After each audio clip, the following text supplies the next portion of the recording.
예, 오늘 은혜 받을 말씀은 누가복음 12장 1절에서 9절까지의 말씀입니다. 신약 114쪽입니다.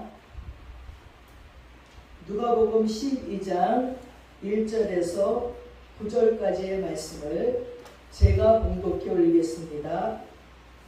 그동안에 무리 수만 명이 모여 서로 밟힐 만큼 되었더니 예수께서 먼저 제자들에게 말씀하여 이르시되 바리새인들의 누룩 곧 외식을 주의하라. 감추인 것이 드러나지 않을 것이었고 숨긴 것이 알려지지 않을 것이 없나니 이러므로 너희가 어두운 데서 말한 모든 것이 광명한 데서 들리고 너희가 골방에서 귀를 대고 말한 것이 지붕 위에서 전파되리라. 내가 내 친구 너희에게 말하노니 몸을 죽이고 그 외에는 능히 더 못하는 자들을 두려워하지 말라. 마땅히 두려워할 자를 내가 너희에게 보이리니 곧 죽인 후에 또한 지옥에 던져 넣는 권세 있는 그를 두려워하라. 내가 참으로 너희에게 이르노니 그를 두려워하라. 참새 5마리가 두 아사리온에 팔리는 것이 아니냐. 그러나 하나님 앞에서 그 하나도 잊어버리는 바 되지 아니하는도다.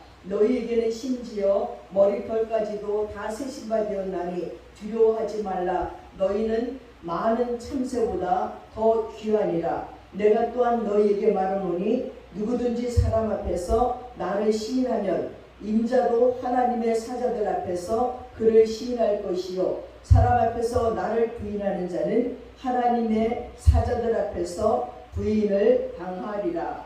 아멘.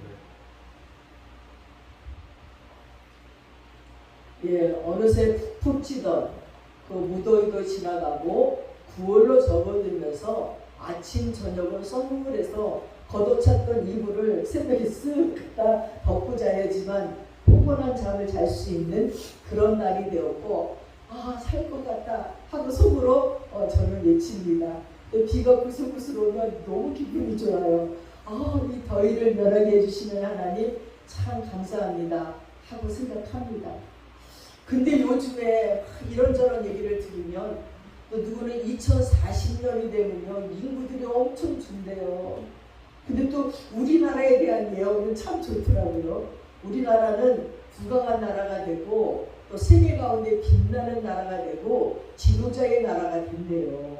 그리고 어떤 예언자는 중국하고 일본은 아주 굉장히 가난한 그래갖고 지배받는 그런 나라가 된다는 얘기도 있어서 남이 안 되는 거 좋아하고는 안 되지만 그리고 우리나라가 점점 세계 속에 부각되는 걸 보면서 저 마음이 흐뭇하기도 하고 이런 시대 속에 우리는 또 무엇을 해야 되는가.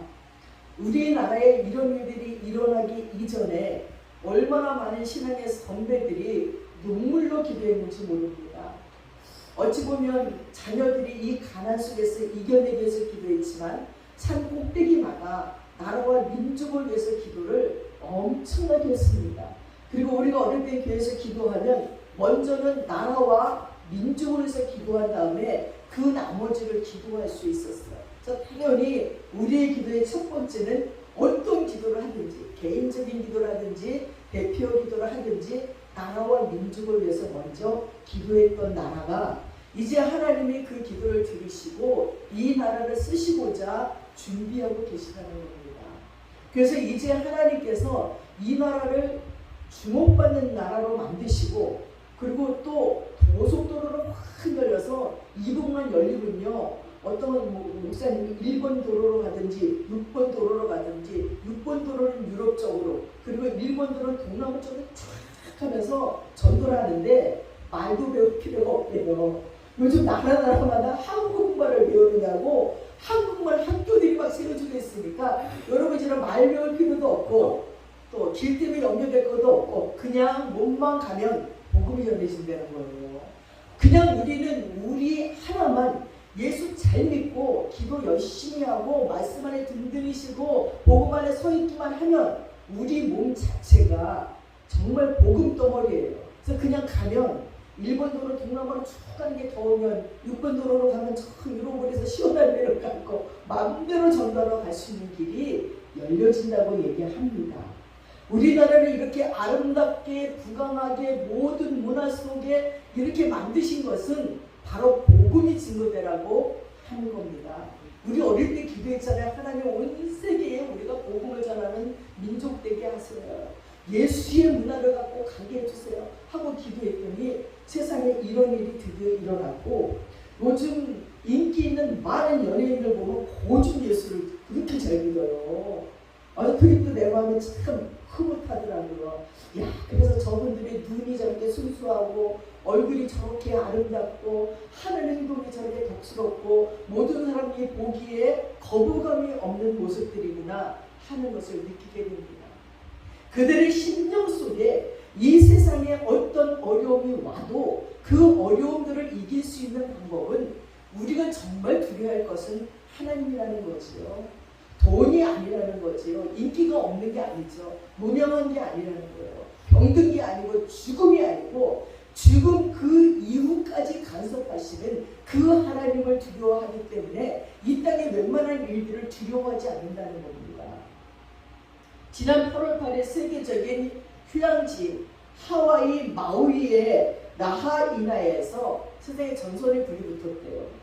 그래서 산불로 번져서 불이 시속 130km에 허리케인을 타고 급속히 번져서 2,207채의 집과 건물을 태웠습니다. 그리고 100여 명의 사망자를 냈고 1,300명의 실종된 상태랍니다. 사망자가 점점 더 많이 나올 거예요. 전에 하와이를 갔을 적에 여기를 가봤었거든요. 근데 여기는 이 파도가 엄청 높더라고요. 이 파도 타는 사람들이 그냥 막 파도 타서 없어졌는 대로 쏘고 나오고 정말 신기하더라고요. 그래서 거기는 이게 서핑으로 유명해서 세계 각지에서 그때가 되면 거기로 다 몰려오는 거예요. 그래서 얼마 전에 뉴스 보니까 이 마우스에 계속 불이 번지는데도 이 쇼핑에 대한 미련을 못 버리고 타는 사람이 있어서 막 징계받았다고 막 나오라고 지금 어떤 때인데 그거 하고 있냐고 제발 자제해달라고 막 했다는 이야기도 있습니다. 이렇게 경제적인 손실이 그 하와이 마우이 섬은요 100조, 10조 원이 넘는데요. 그리고 재건 비용은 55억 달러가 들어야 된다고 얘기합니다. 더군다나 문제인 것은 역사적인 교회 선교 건물들이 다 타버리고 상점과 그리고 식당이 다 타버렸는데 워낙 태풍을 타고 급하게 불길이 번진 탓에 차량이 사방의 불길에 막혀서 차 안에서 가족들이 불에 타 죽는 일도 생겼다는 겁니다. 어떤 사람 자기들이 지금 꼭대기에 올라가서 3시간을 대피하고 있다가 불길이 막 점점 가까이 오니까 바다로 빠져서 겨우 목숨을 던진 사람도 있대요. 어떤 사람이 이 모든 광경을 보면서 폼페이 치유의 날이 연상되었다고 표현하기도 했습니다. 온 도시가 불타는 장면이 너무 두려웠다고 했습니다. 많은 사람들이 하와이 마우이의 여름 휴가를 위해서 갔다가 영원히 집으로 돌아가지 못했던 것입니다. 저도 그 장면을 보면서 야고보서 4장 14절이 생각났어요. 내일은 너희가 알지 못하노니 너희 생명이 무엇이냐. 너희가 잠시 보이다가 없어지는 안개리라. 정말 실감나는 말씀입니다. 참으로 지혜로운 인생은 이 나그네 인생길의 끝에서 심판대가 있다는 것을 알고 살아가는 것입니다. 고린도후서 5장 10절에는 이는 우리가 다 반드시 그리스도의 심판대 앞에 드러나 각각 선악간에 그 몸으로 행한 것을 따라 받으려 함이니라 하고 했습니다. 근데 그날이 언제인지 주님께서 재림하시는 날이나 내가 주님 앞에 서는 날이 언제인지 아무도 모른다는 거예요. 그날 우리의 인생의 주인 되신 예수 그리스도 앞에 서는 날, 그날을 구원받고 인정받고 상받는 성도들이 되시기를 바랍니다. 오늘 본문은 우리 성도들이 어떻게 해야 그날의 인정을 받고 상받는 성도가 될지를 3가지로 말씀하고 있습니다. 첫째는 그날에는 모두 감춘 것들이 각각 드러난다는 거예요. 2절과 3절에 보면 감춘 것이 드러나지 않을 것이 없고 숨긴 것이 알려지지 않을 것이 없나니 이러므로 너희가 어두운 데서 말한 모든 것이 광명한 데서 들리고 너희가 골방에서 귀에 대고 말한 것이 지붕 위에서 전파되리라고 얘기했습니다. 영화를 보면 가끔 그런 일이 있더라고요. 악한 자들이 자기네끼리 막 얘기를 하는데 누가 거기다 스피커를 내놨어요. 그래갖고 저 밖에 사람들이 있는데 다 들리게 그 음모를 꾸미는데 그 모든 백성들이 다 듣고 있는 그런 영화 속의 한 장면을 보면서 야, 이 말씀과 너무 똑같다. 귀에 대고 쏙닥쏙닥 했는데 이게 막 온 세계 다 들리는 그런 일들이 있습니다. 여러분 요즘 전화를 하다가 카톡으로 전화를 탁 했어요. 보이스도 막 하고 이제 끊었어요. 끊었다가 끊었는데 안 끊어진 거예요. 그리고 뒷담화를 하는 거예요. 그래갖고 막 저쪽에서는 놀래가지고 의가상하는 사람들이 종종 있더라고요. 그래서 보이스톡을 하고 나서는 꼭 확인해 봐야 돼요. 끊었나? 안 끊었는지 알고 그분의 말을 이어서 했다가는 큰 낭패를 볼 수 있다는 것입니다. 본문 누가복음 12장에서 2절 3절에 감춘 것이 드러나지 않을 것이었고 숨긴 것이 알려지지 않을 것이었대요. 어두운 데서 말한 것이 광명한 데 들리고 골방에서 귀에 대고 말한 것이요 집 위에서 전포되는 완전히 나팔을 분다는 겁니다. 하나님이 불꽃 같아 눈이 불꽃 같아서 그 어떤 것도 하나님 앞에서 감출 수가 없어요. 그래서 네가 바다 끝에 가서 숨은들, 네가 저 하늘 끝에 가서 숨은들, 내가 뭐를 쏘냐? 제가 예수를 믿고 열심히 신앙생활하다가 너무너무 힘든 거예요. 저 예수 믿고 10년 동안은 유행가를 들은 적도 없고 TV를 본 적도 없고 아침에 출근하면서 교회 가서 기도하고 저녁에 퇴근하면서 또 기도해서 거의 새벽이 맞도록 기도하고 집에 가는 이런 삶을 계속 살았는데 성령이 충만할 때는 그게 너무 행복하고 좋으니까 막 갔다 교회도 막 이렇게 건물도 만져보고 막 이랬는데 이제 10년쯤 지나고 나니까 이제 지치는 거예요. 그리고 너무너무 내재가 많아갖고 이 죄를 회개하려니 아니 뭔 죄를 그렇게 눈을 흘리는지 속으로 미워한지 속으로 막 저자는 왜 이래 그러고 막 엎어지고 아니 왜 이렇게 하나님 나를 간섭하는지. 그래서 어느 하나님 나 일주일만 가만 내버려두면 안 될까요? 나 일주일만 제발 챙겨나지 말아주세요. 그리고는 기도하고 성경을 폈는데 네가 바다 끝에 숨었지라도 내가 찾을 것이다. 네가 저 하늘 끝으로 가도 내가 너를 찾을 것이다. 그 말을 듣고 내가 성경을 덮고 포기했어요. 야, 우리는 숨을 곳이었구나.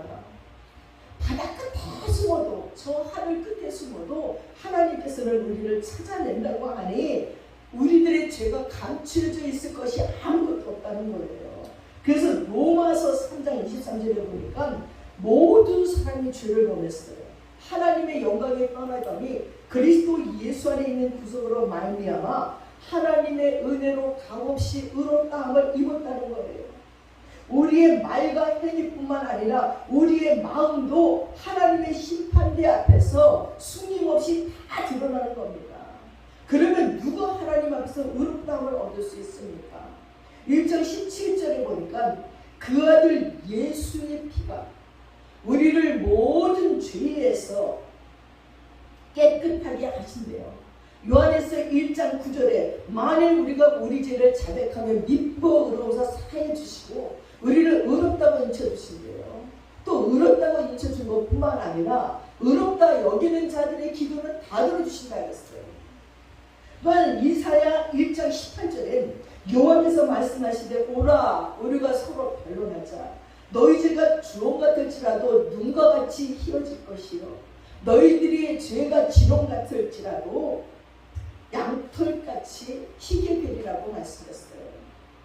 사랑하는 여러분, 오늘 우리의 말씀을 통하여 내 죄를 회개하고 십자가의 보혈로 씻음받고 흰눈같이 정결한 그리스도의 힘으로 주님 앞에 서야 된다는 거예요. 하나님의 심판대 앞에서는 큰 죄나 작은 죄나 문제가 아니에요. 죄는 모두 하나님과 우리 사이를 갈라놓게 하고 죄는 모두 심판받게 합니다. 제가 전에 부산에서 한 1년쯤 사역을 할 적에 부산대병원 정신과에 신방을 갔어요.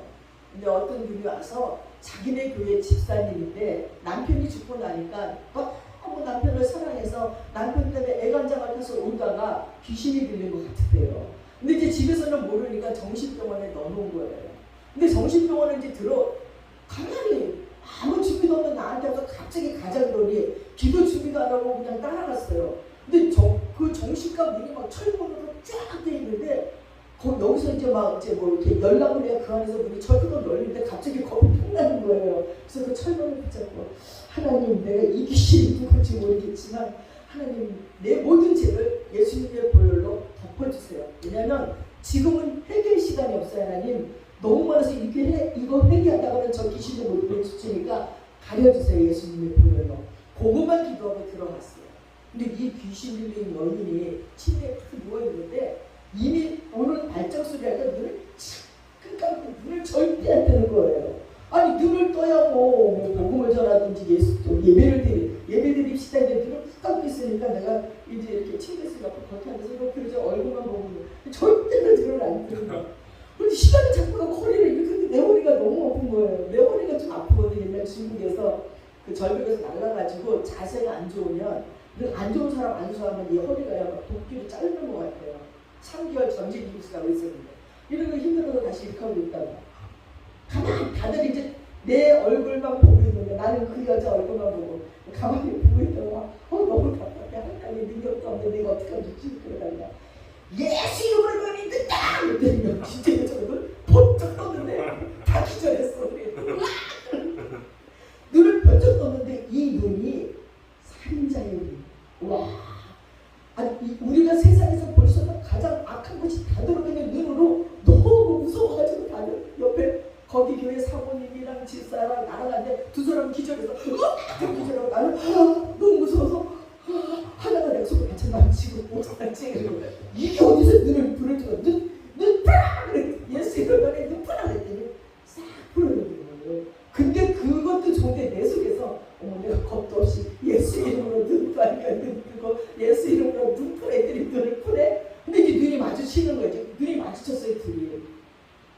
근데 눈이 마주치면 뛰면 지잖아요. 우리가 싸울 때도 눈 서로 막 보고 째려보다가 눈을 먼저 내리쳐치니까 눈을 계속 서로 쳐다보는데 이 귀신이 많다는 얘기가 너도 천사의 영을 받았구나? 무슨 천사니? 그래. 너부터 얘기해봐. 너부터. 넌 어떤 귀신 영을 받았니까? 안 가르쳐줘. 나도 안 가르쳐줘. 나도 모르니까. 근데 계속 쳐다보는데 진짜 내 영혼을 깨뜨려보는 것 같아. 그 눈을. 괜히 찔리는 거, 손으로 찔리는데 이제 안 찔리지가 그 쳐다보는데 야, 너 뭐가 있는데 가려서 안 보이는데 어머, 좀 그만해. 진짜 심장이 뚝 떨어지는 것 같아. 와, 내가 그 철문에 놓고 하나님 안 보이게, 귀신한테 내 죄가 안 보이게 예수님의 보혈로 가려주셔야 했으니 망정이지, 아니었으면 이게 지금 내 죄를 완전히 신참 점쟁이들이 점을 잘 보듯이 잘잘잘잘 다 불을 터인데 가려서 너 뭐가 있는데 가려서 안 보이니까 시끄러워. 너나 와 이게 어디서 본다고? 너도 나 보이지? 이래요. 그 귀신이 보인다. 그러니까 빨리 나가. 그때 제가 느낀 것이 우리는 영적인 세계에 너무나 무지해서 모르는 것 같지만 보인다는 거예요. 그리고 내가 성령 충만할 적에요, 저쪽에 귀신 들린 사람들이 보여요. 부서리 길에 갈 적에도 이렇게 막 하다가 나를 째려보고 가. 귀신들이 이렇게 저기 어디서 째려보고 저기 귀신들이 뭐 지내도 않은 거예요. 가면서도 이게 지금 어디서 싹 고개를 이러고 가는 거예요. 인도를 가가지고서는 그 인도 사원이 있더라고요.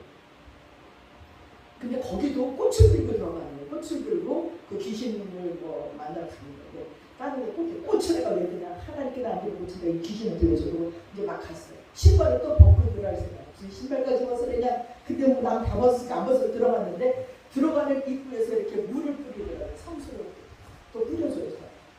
그랬는데 한 사람이 성수를 딱 뿌리다 이 남자가 눈이 나랑 딱 맞췄는데 여기다 빨간 거가 칠했지 눈이 완전히 새빨개요. 근데 나를 딱 보더니 그러고 뒤를 돌아서 이러고 있어. 뿌리다가 이렇게 돌아섰는데 나는 계속 보면서 기도하면서 하는데 저 귀신들 아주 많이들 들어갔다. 그리고 한 바퀴 도는데 한 바퀴 돌 동안 이 사람이 이러고 있어. 근데 내가 나가게 되니까 이러고 바뀌다. 이쪽에 있고. 제가 느낀 게 뭐냐면 우리는 아무런 능력이 없는 것 같지만 능력이 없지 않다는 거예요. 예수 그리스도를 구주로 영접하는 그 순간 예수님이 우리 안에 들어와서 악한 세력들과 우리가 싸우려고 할 적에 그것이 드러나요. 평상시에는 몰라요. 근데 저게 악한 세력들이 나를 해하려고 할 적에 내 안에 있는 성령님이 나와 함께 하시면서 그를 이기게 해주시는 것을 느낄 수 있어요. 그러면서 내 마음속에 아무것도 안 두려워 있죠. 아이고 이 귀신들의 나라에 왔지만 주님이 나와 함께 계시구나. 귀신들도 알아보는구나. 내 안에 성령님이 계신 것. 그리고 나를 두려워하는데 나를 두려워하는 게 아니라 내 뒤에 계시는 예수님을 두려워하는 그 모습을 보면서 예수 믿는다는 게 얼마나 축복인지, 정말 우리가 두려워할 것은 마땅히 정말 하나님뿐이 없어요. 다른 건 아무것도 두려워할 것이 없어요. 귀신도 가난도 병든도 두려워할 것이 아무것도 없다는 것입니다. 그렇습니다, 여러분. 그래서 저는 전에는 늘상 기도하죠. 하나님의 심판자 앞에 내가 설 적에 제발 내 뒤에 아는 사람이 있게 해주지 말았어요. 왜냐면 내 죄가 활동사진처럼 지나갈 적에 내 뒤에 있는 사람이 참이 목사님 저런 죄를 졌단 말이야. 그런 걸 듣고 싶지 않아요. 하나님 영광 가니까 그러지 말아주세요. 그랬는데 그런 영향 할 필요가 없는 거예요. 예수님의 보혈이 내 죄를 다 가려줬듯이 삭제된 거예요. 모든 죄가. 하나님과 안 보여요. 우리 죄가. 예수님이 나를 위해서 십자가에 죽어주신 걸 믿는 그 순간 내 모든 죄는 삭제예요. 하나님도 심판할 수 없어요. 죄가 안 보이는데요. 그 귀신이 안 보여. 너 뭐가 있는데 안 보여 하듯이 하나님도 예수님이 앞장서 있는 우리들의 뒤의 죄들은 하나도 안 보여요. 그래서 우리가 천국으로 갈 수 있는 거예요. 심판받지 않고 하나님 나라에 들어갈 수 있는 것입니다. 그 진리를 알고 얼마나 행복한지. 우리가 할 일은 날마다 통회하며 자복하며 회개만 하면 돼요. 예수 그리스도를 내 안에 모시고 그분과 함께 신바람나게 살기만 하는 거예요. 그리고 저녁이 되면 내 모든 죄를 또다시 하나님 회개하고 용서하면 우리는 정결한 자가 돼요.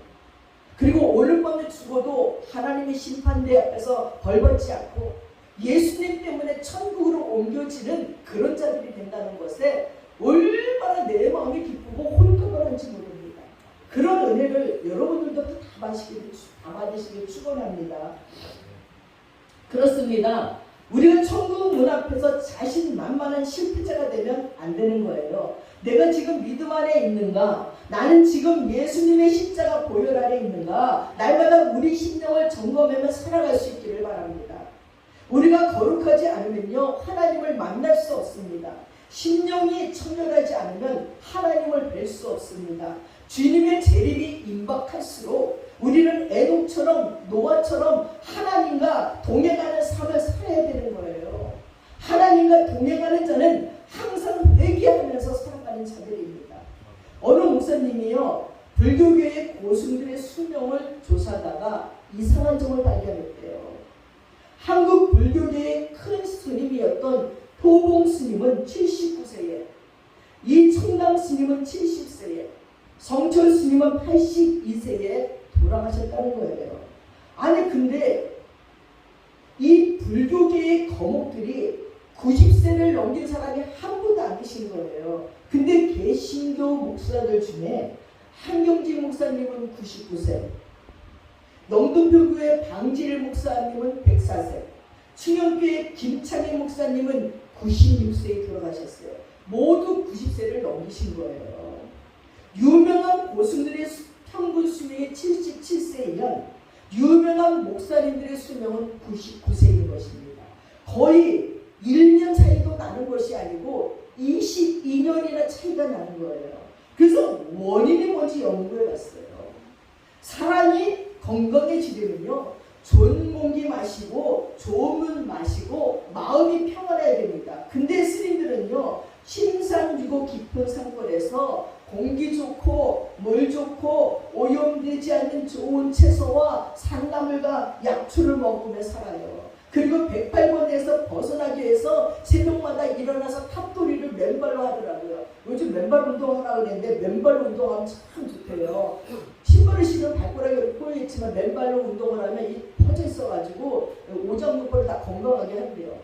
제가 또 극성이어서 여자 목사들 2명이나 셋이서 절간을 찾아가서 유명한 절을 찾아갔어요. TV도 나오는 유명한 스승이 있길래 다들 그 스승을 얼마나 설법을 잘하나 셋이 갔어요. 결국 이제 2박 3일을 이렇게 짜리 실정을 갔는데, 아니 전단되는 사람들이 자비라고 그랬잖아요. 이 자비가 하나도 없어요. 얼마나 끝쟁이들인지 몰라요. 늦게 갔다고 잠잘 자리가 없는 거예요. 한 방에 자는데, 그래서 화장실 앞에 꼬부리고 자는데도 아무도 양보도 안 해줘요. 또 그 다음 아침에 이제 뭐 새벽부터 깨우더라고요. 탑돌이를 한다. 그 탑을 도는 거야.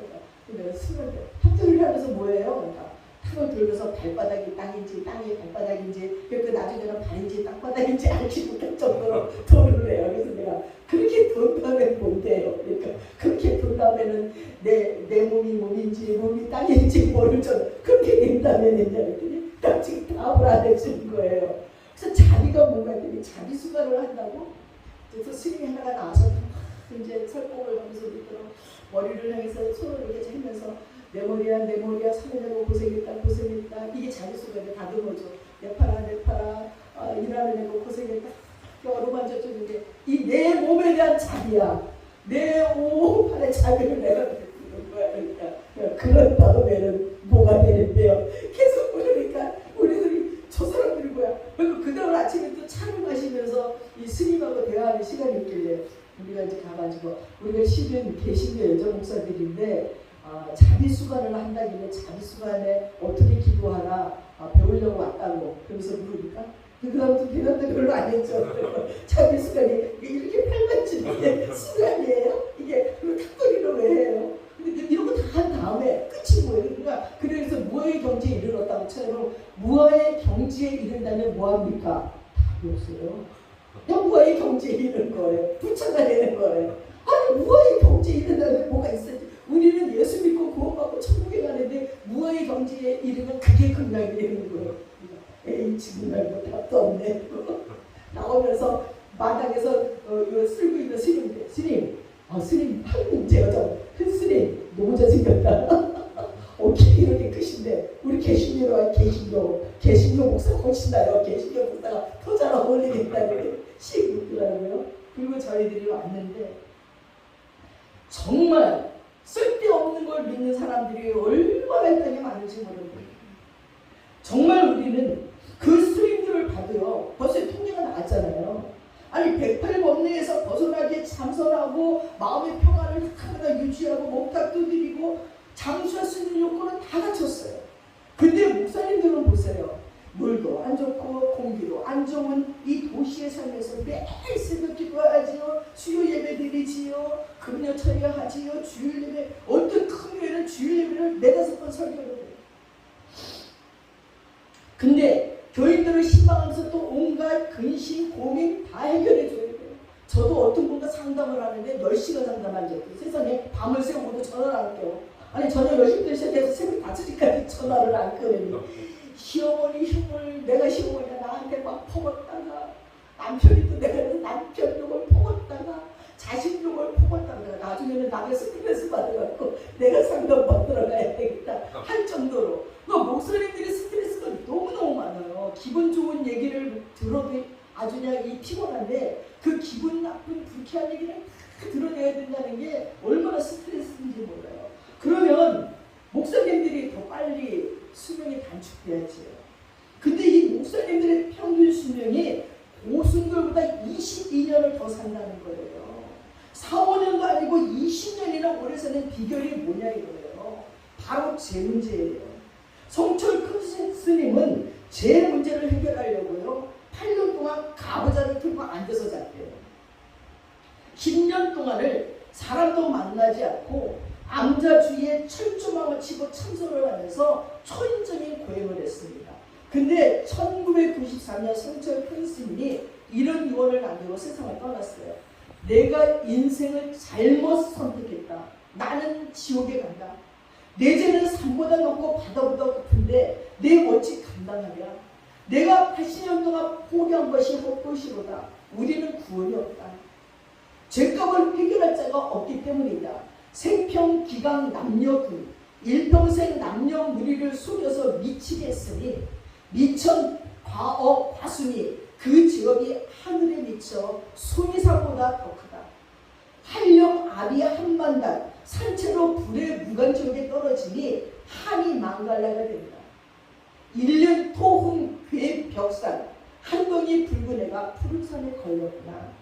성철스님은 이렇게 불교계가 존경하는 거장임에도 불구하고 결국 제 문제를 해결할 수 없어서 한맺힌 유언을 하고,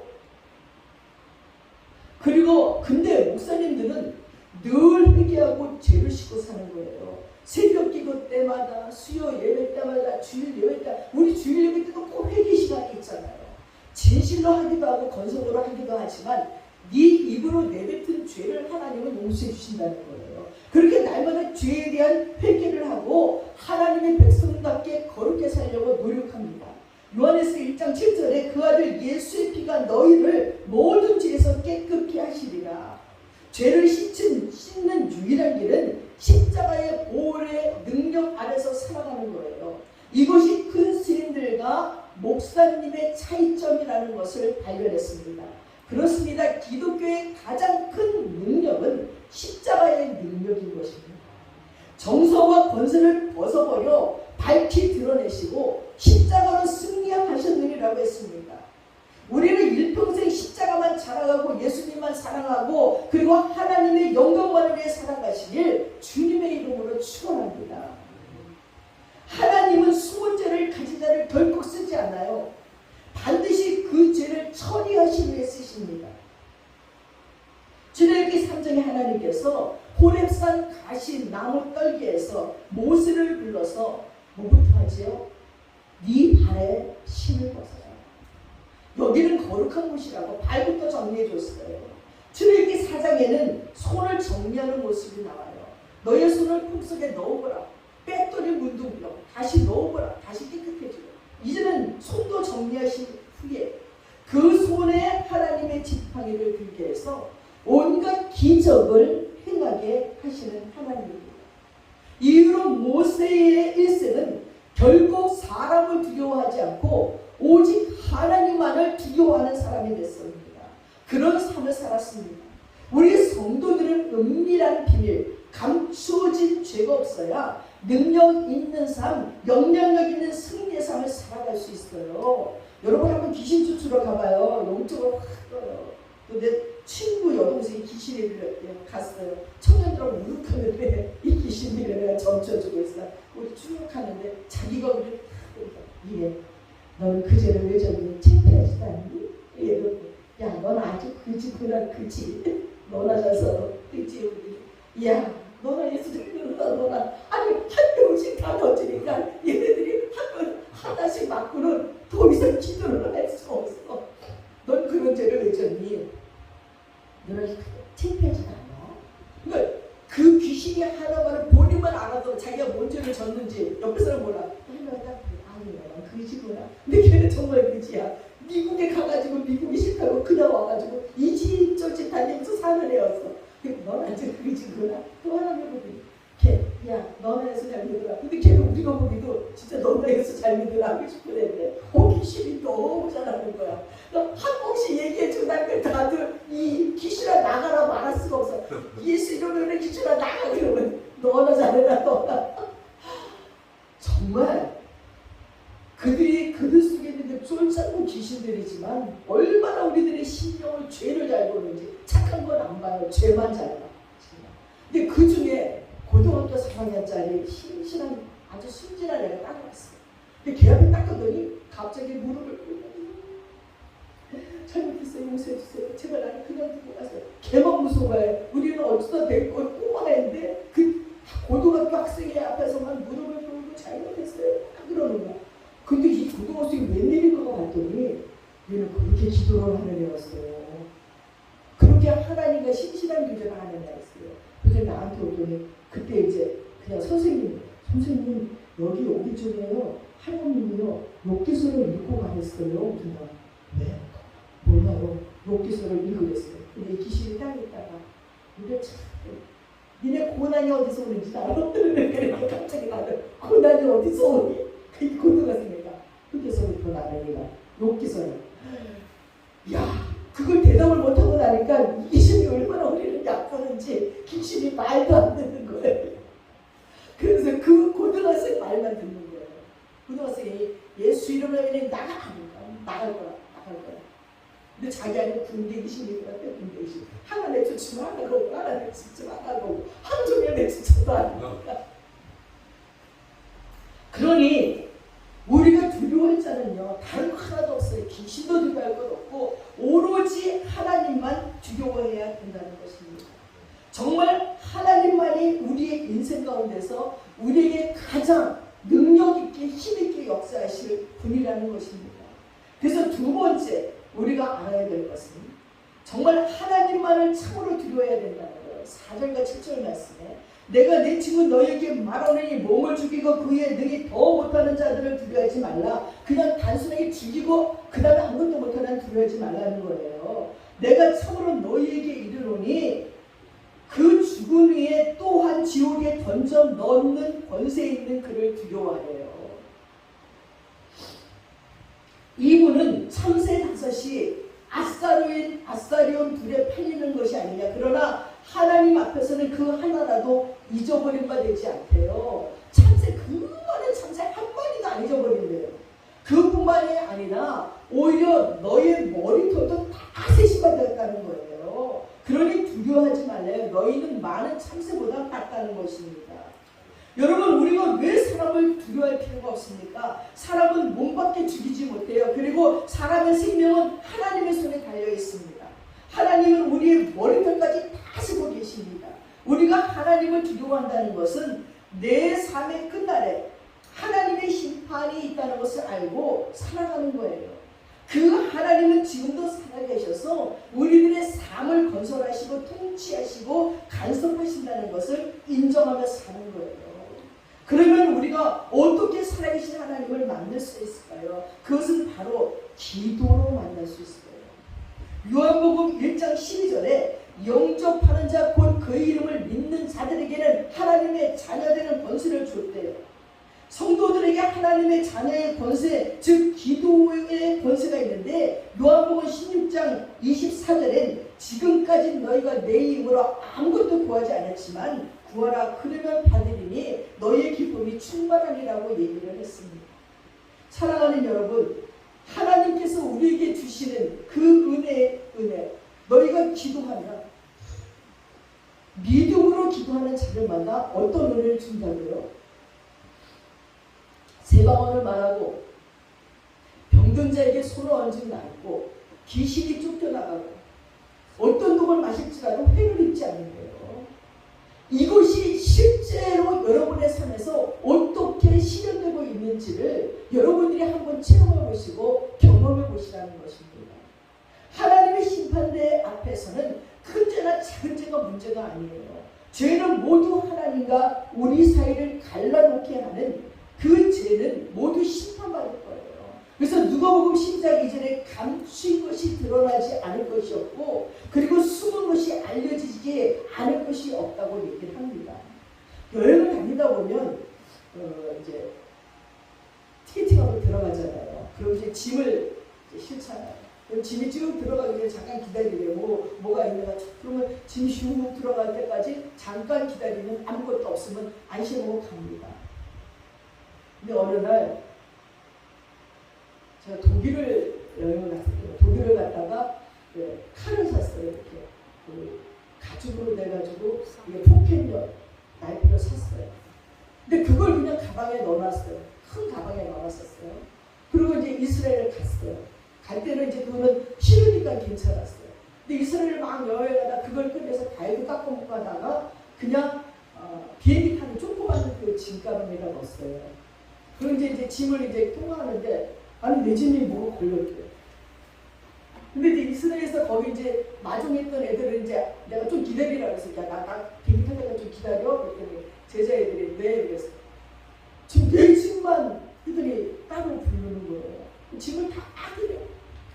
아니 뭐가 있다고 했지? 뭐가 있대? 짐을 다 꺼냈더니 그 캐리어 그 구석지에 그 조그만 그 나이프가 있는 거예요. 가지고 이게 있어서 걸렸대요. 그러고 자기네가 이제 앞서. 근데 그걸 너무 아깝게 샀는데 거기서 산 건데 그냥 잠깐만요. 걔네들이 이제 창밖에서 보고 이랬더니 이제 들어와서 야 이거 네가 갖고 와라. 이것 때문에 걸린 건데 제가 보관했다가 제가 한 가지 목소리 갖다 드릴게요. 라고 줬어요. 그리고 나오면서 느낀 게 우리가 하나님의 심판대 앞에 섰을 적에 우리들의 죄가 걸릴 죄가 뭐가 있나. 별거 아닌 줄 알았던 작은 것이 걸려서 하나님의 심판대 앞에서 진짜 천국으로 들어갈 수 없다면 야 이건 진짜 끔찍한 일이다. 야 여기서 걸렸으면 천만다행이지 이게 하나님의 심판대 앞에서 걸렸으면 큰일 날 뻔했다. 그러면서 비행기를 탔던 생각이 납니다. 그렇습니다. 우리가 천국 문 앞에서 자신감만한 실패자가 되면 안 된다는 거예요. 내가 지금 믿음 안에 있는가? 나는 지금 예수님의 십자가 보혈 아래 있는가? 날마다 우리들의 심령을 점검하면서 살아갈 수 있기를 바랍니다. 우리가 거룩하지 않으면 하나님을 만날 수 없어요. 심령이 청결하지 않으면 하나님을 볼 수 없어요. 주님의 재림이 임박할수록 우리는 에너처럼 노아처럼 하나님과 동행하는 삶을 살아야 된다는 것입니다. 사랑하는 여러분들께서 하나님께서 여러분에게 주시는 그 은총의 시간들, 예수 믿을 수 있는 시간들이 우리에게 주어진 것이 얼마나 감사한지 몰라요. 때가 되면 믿고 싶어도 믿을 수 없을 때가 있어요. 병들어서 병원에 입원하면 교회 예배 시간에 가고 싶어도 못 가요. 이상하게 그때가 우리에게 있다는 것입니다. 너무나 널널한 때가 있을 적에 충분히 기도하고 충분히 말씀 보고 충분히 회개할 수 있는 그 시간을 놓치고 나면 회개하고 싶어도 회개할 수 없는 시간이 우리에게 주어지고 있다는 것입니다. 한 가지 얘기만 하고 마치겠어요. 동양선교교회에 담임하고 있던 이병희 목사님 부인의 이야기예요. 이희수 사모님의 간증인데 이 사모님이 처녀 때 미국으로 이민을 와서 인디애나주에서 병원에 딸린 약국에 보조 약사로 취직해서 일했어요. 근데 이 사모님은 당시 미국 교직의 총 재산 50달러를 가지고 왔습니다. 근데 그 돈으로 점심을 먹으면 얼마 가지 않아 다 써보일 것 같아서 월급은 한 달 지내서 나오게 되니 할 수 없이 점심때가 되면 카페테리아에 가서 자판기에 동전을 넣고 땅콩 크래커 그리고 치즈 크래커를 꺼먹으면서 겨우 허기를 달렸어요. 근데 어느 날 그 병원 2층에 있는 침부실에 가서 하나님께 기도하는 거예요. 하나님 아버지 한국에서는 가난하니까 배고픈 것이 당연하다고 여겼지만 이렇게 부자인 미국 나라에 와서도 제가 배가 고파야 하나요? 하나님 도와주세요 하고 울면서 기도했어요. 근데 하루는 기도 중에 병원 원장을 찾아가 보려는 거예요. 병원 원장 책 한 박사를 찾아가거나 하는 감동을 주더래요. 그래서 이제 그 책 한 박사를 찾아갔어요. 찾아가서 이제 자기의 자초지종을 얘기를 했어요. 그래서 제가 밥을 못 먹어서 너무 배가 고프니 월급을 각오로 해주시든지 먼저 이런 얘기를 딱 했더니 그 책 한 박사가 딱 얘기를 듣더니 서랍에서 영어만 하나 꺼내더니 뒤에 뭐라고 써서 주더래요. 그래서 나오면서 참 돈을 안 주고 무슨 영어만 주냐. 그 다음에도 또 이제 점심때 가서 또 이제 크리카나 이제 먹고서 이제 그때 서러워서 또 교회 가서 울면서 기도하면서 하나님의 책 한 박사 찾아가냈지만 별 볼 일 없네요 하고 또 먹으라고 눈이 텅 먹고 점심시간에 밥도 못 먹고 이제 약국에 오니까 같이 있던 이제 약사가 너 이렇게 눈이 툭툭 먹어서 무슨 일이 있는데 왜 울었어 막 그러길래 내가 여차여차해서 책 한 권서를 하나님이 찾아가서 갔더니 돈을 안 주고 명함 하나만 주더라. 그러니까 그래? 그 명함 좀 줘봐. 영어도 잘 모를 때니까 주는 그 뒤에 쌓여놓고 야 너 땡장 와서 대박이야 대박. 이거만 갖고 가면 다 공짜야 다 공짜. 그러더래요. 그래서 이제 점심때 이제 식당에 가서 막 치킨 뭐 감자튀김 뭐 막 갖고서 이제 카운터에 딱 갔대. 그리고 이제 얼마 그래서 이제 명함을 딱 내밀었더니 이렇게 보더니 오케이 했어. 그러더래요. 너무너무 좋아서 그다음부터는 아침 점심 저녁 간식까지 계속 가서 한 달에 내 그거를 그 명함을 쓰면서 야 책한 박사의 명함 하나가 이렇게 능력이 있고 위력이 있구나 권세가 있구나 하는 것을 생각했다고 실감났다는 것입니다. 그렇습니다 여러분. 우리에게도 이미 엄청난 권세가 주어졌어요. 바로 예수 이름의 권세입니다. 하늘과 땅의 모든 권세를 쥐고 계신 예수 그리스도께서 우리에게 한 날이 아닌 영원한 권세를 우리에게 주셨어요. 뱀과 천과 정갈을 밟을 권세, 원수의 모든 능력을 제어할 권세를 주셨어요. 마가복음 11절 17절에 믿는 자들에게 이런 능력이 따르리니 곧 저희가 예수 이름으로 귀신을 쫓아내고 새 방언을 하고 병든 자의 손을 얹은 즉 낫고 어떤 독을 마실지라도 해를 믿지 아니하고. 여러분, 예수 믿고 공짜로 사는 인생 얼마나 감사합니까? 전 예수 믿고 진짜 공짜로 살아요. 예수를 믿고 저는 내 입의 모든 권세가 다 이루어지는 걸 얼마나 많이 받는지 몰라요. 청년 때 28살쯤 돼서 제가 용동 의상실 디자인할 때 택시가 근데 자기가 너무너무 어려웠어요. 그래서 막 세종호텔 앞에서 택시를 잡아타고 교회를 가야 돼요. 전남동이야 그랬더니 딱 앉아들고 어디를 전남 안 간대. 거기 약간 며느리랑 안 간대. 내리래. 근데 내리면서 내가 너무 약이 오르니까 이름을 쳐면서 빠꾸라 나를 빠꾸라 완전히 그 동네상이 다 놀래 장난치게 뺑 하고 나는 걸 너무 깜짝 놀라갖고 하루에 다시는 이런 기도 절대 안 했게 하는 다시는 이런 기도 안 했게. 그렇게 기도 응답받은 얘기를 하려면요, 뭐 조지 밀러는 5만 번 기도 응답 난 더 되는 것 같아요. 너무 별난 기도 다들 싸놓은 구두 신고 싶은데 싸놓은 구두를 갖다 안기지 않나, 옷이 좋대 옷을 트렁크로 안 주나, 뭐 명품 옷들을 트렁크로 주지 않나, 가방을 막 10개씩 주지 않나. 나 진짜 하나님은 통독해서 째째게 주지 않고 얼마나 많이 주는지 몰라요. 그런 얘기 하려면 뭐 밤을 새야 할 정도입니다. 그렇게 권세를 주셨어요. 우리가 기도할 적에 예수 그리스도의 이름의 권세가 역사하는데 베드로는 예수의 이름으로 성전 미문에 안전뱅이를 일으켰어요. 그리고 예수의 이름으로 죽은 바리다를 살렸어요. 바울은 예수의 이름으로 루스드라의 안전뱅이를 일으켰고 빌립보의 강화문도 열었어요. 이 권세가 저와 여러분의 삶 속에 역사되어 주기를 바랍니다. 이 기도의 권세를 쓰는 자는 결코 사람을 두려워하지 않고 사람을 의지하지 않습니다. 살아계신 하나님, 역사의 주관자 대신 그 하나님께 기도로 늘 침범하고 간증하면서 세상의 죄악을 이기고 마귀 권세를 이기는 승리의 삶을 사시다가 그날의 주님 앞에서 상받는 믿음의 승리자가 되기를 주님의 이름으로 축원합니다.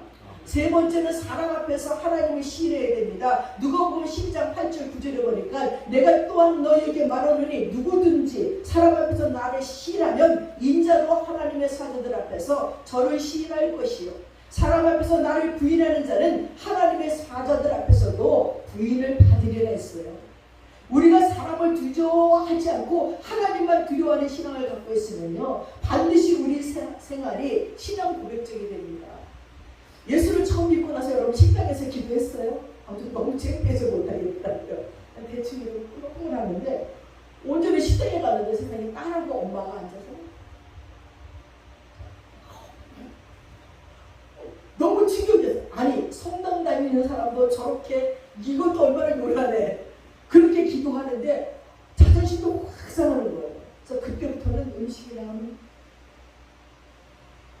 기도를 하고 먹는 거 당당하게. 근데 하다 보니까 늘어가지고 창피하지 않더라고요. 근데 어느 날 식당에서 할머니하고 손녀딸이 밥 먹으러 갔어요. 근데 할머니가 식당이니까 창피하니까 기도를. 할머니 기도 안 해. 했어.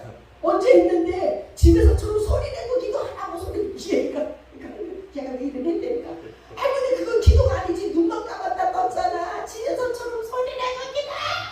식당에서 소리 지르니까 이 할머니가 너무 창피해가지고 기도했다니까.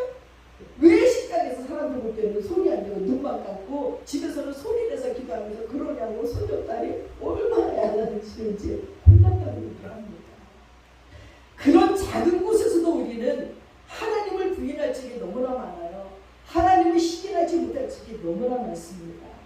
그러니 로마 시대의 로마인들의 인사는요, 가이사가 우리 왕입니다 였다는 거예요. 그러면 크리스찬들은 아니요, 예수 그리스도가 우리의 왕입니다고 인사했대요.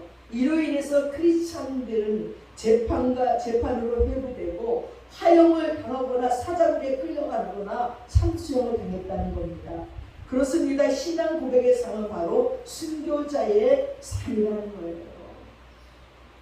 2015년 ISIS의 공격으로 고향을 떠나 터키로 피난을 갔던 난민 선교를 갔다가 안디옥교회라는 가서 거기 선교사님을 만나서 무하마드라는 사람 집으로 가족을 만나게 됐어요. 그래서 이 목사님이 가서 이 무하마드 집에 가서 예수님을 영접시켰어요. 그리고 그 다음 날을 물로 세례까지 줬습니다.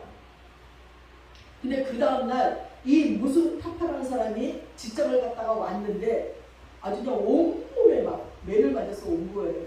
다들 놀라고 웬일이냐, 무슨 일이 있었느냐. 거기는 다들 뭐 이슬람이니까 그 땅땅땅땅 좋은 집을 하게 기도를 하는데 이제 자기는 세례받고 하나님을 믿고 예수님을 영접했으니까 다들 돗자리 쫙 깔고 막 이제 절을 하는데 안 하고 있으니까 친구들이 동료들이 넌 왜 안 하냐? 그러니까 난 이제 예수님을 믿어. 난 예수님을 영접했기 때문에 나의 왕은 예수님이기 때문에 이제 절 안 했더니 그 동료들이 달려들어서 그렇게 팬다는 거예요. 그래서 이제 온몸에 막 상처 투성이죠. 그때도 이 사람이 말하기를 나의 왕이신 예수 그리스도를 증거하는 것이 너무나 기뻤다는 거예요.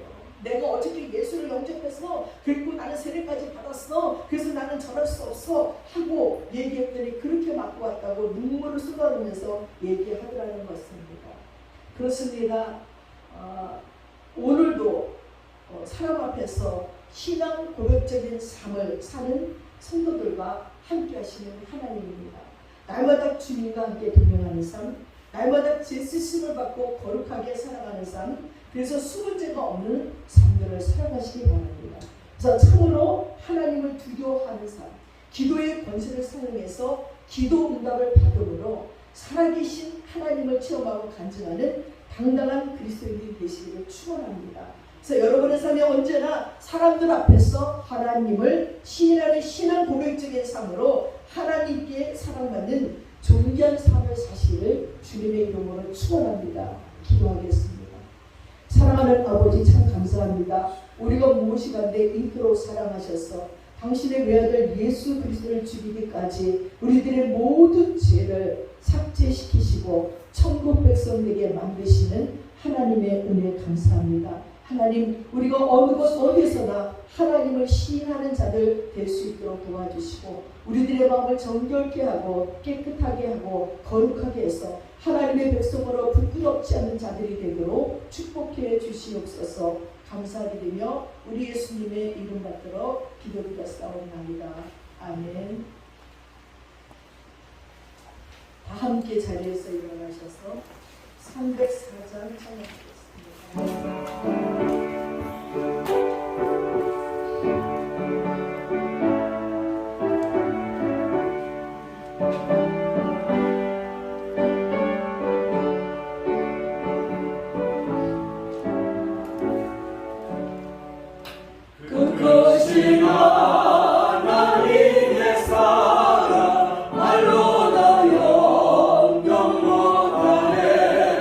저 높고 높은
장가 못하네 영원히 변치 않는 사랑 성도여 찬양하세. 기도하겠습니다. 지금은 우리 주 예수 그리스도의 한없는 은혜와 우리 아버지 하나님의 풍성하신 사랑과 성령님의 감동하시고 충만하시고 교통하시니 이제는 하나님만을 두려워하기로 마음에 작정하는 믿음의 권속들 머리 위에 오늘도 먼 길 가서 예배에 함께 동참한 강영수 사모님, 김성종, 김성양 자매에게 이제부터 영원까지 함께 하시옵기를 간절히 축원드리옵나이다. 아멘.